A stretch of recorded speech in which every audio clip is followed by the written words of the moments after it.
আসসালামু আলাইকুম। ওয়ালাইকুম আসসালাম। কি অবস্থা, কেমন আছো? এই তো ভালো, তুমি ভালো আছো নি? আলহামদুলিল্লাহ, আল্লাহ ভালো রাখছে। তুমি চলচ্চিত্র জাহিদ খানটা ছিল না, দেখছোই না একেবারে কোনো সময়? কোন জায়েদ খান? ওই যে টিকবাজি জায়েদ খান। ভাইরাল ভাইরাল ডিগবাজি ভাইরাল। আচ্ছা ঠিক আছে, টিকবাজি দিয়েই তো ভাইরাল। টিকবাজি জায়েদ খান নারী কি হ্যাঁ, টিকবাজি জাহিদ জায়েদ খান। খানে আটকায়, তাই না? আইয়ো, এটা তুমি চিনোই। জাতীয় ক্রাশ, মেয়েদের ক্রাশ। তাই কি হয়েছে, কি করছে, আবার আবার করছে কি? মানে জাহিদ খান কি করছে, কালকে আমি নিউজে দেখছি, মানে সত্য ঘটনা খবরে দেখতেছি। মানে আমার ক্রিকেটার সাকিব আল হাসান আছে না, হুম। মানে হয়তো কোথায় আছে ওরা জানি না, ঢাকা আছে না সিলেট আছে না কক্সবাজার আছে জানি না, বিশাল একটা 5 স্টার হোটেলে আছে, সুইমিং পুলের পাশে সাকিব আল হাসান হলো জায়েদ খানের কাছ থেকে ফোন নিয়ে দুজনে একটা সেলফি তুলছে, ঠিক আছে? হুম। মানে সাকিব আল হাসানটা মনে হয় ফোন দিছে জায়েদ খান সেলফি তোলার জন্য, সাকিব আল হাসান সেলফি তুলছে, সেলফি তুলে জায়েদ খানের ওই গোল্ডের স্বর্ণের মোবাইলটা আর কি, কথা বুঝছো? আরে সুইমিং পুল পানির ভিতরে ফেলাই দিছে। ওই ব্যাগ কাভার স্বর্ণের। ওই তো সেটাই তো কইলাম, ওটা করছে কি পানিতে ফেলাই দিছে, সুইমিং পুলের ভিতরে ফেলাই দিছে। এখন জাহিদ খান তো রাগ হয়ে গেছে, তারপরে আর নিউজে কিছু দিল না, জানিও না, এরকম দেখলাম আর কি।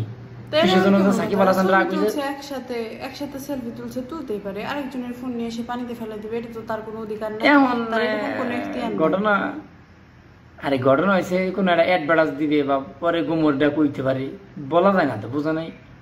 সব তো মনে করে এক নায়ের মাঝেই। সেটা তাদের ব্যক্তিগত ব্যাপার, তারা দুজনেই সেলিব্রিটি।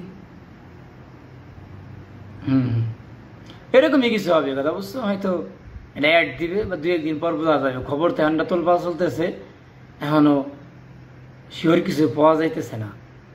যে জায়গায় আজকে দিন যাক, কালকে বোঝা যাবে না। সমস্যা নাই, নিউজ দেখার জন্য আমরা আছি না? হ্যাঁ, সেটাই তো। তো তুমি খাইছো কি রান্না করছিলা? এই সব থুয়ে কাজের কথা কও তো। দুপুরে খাওয়া দাওয়া করছিলাম, মুরগি রান্না করছি, আসলে নামাজ পড়ে আসলাম, আর তুমি ফোন দিলে, এই যে কথা বলতেছি।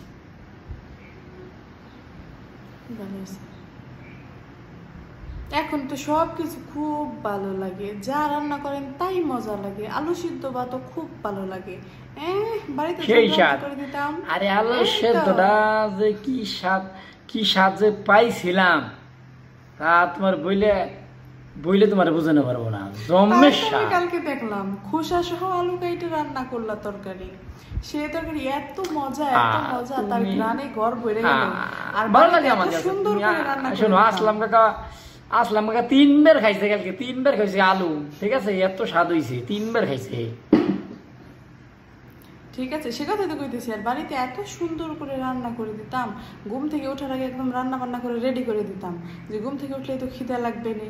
হ্যাঁ, সে ঘুম থেকে উঠে যখন পাশে বসে জিজ্ঞেস করতাম কি গো রান্না ভালো হয়েছে, এমনি যে আমার দিকে চাইতা তুমি, সে টাকাইনের মানে কথাগুলো মনে পড়লে তোমার শোনো, তোমার এই অভ্যাসটা মানে পোলাপানের আর কি নিচু, তার কারণ খাওয়ার আগে কিছু জিজ্ঞাসা ভালো হয়েছে, তাই তার উত্তরটা আমি কি দিব কও?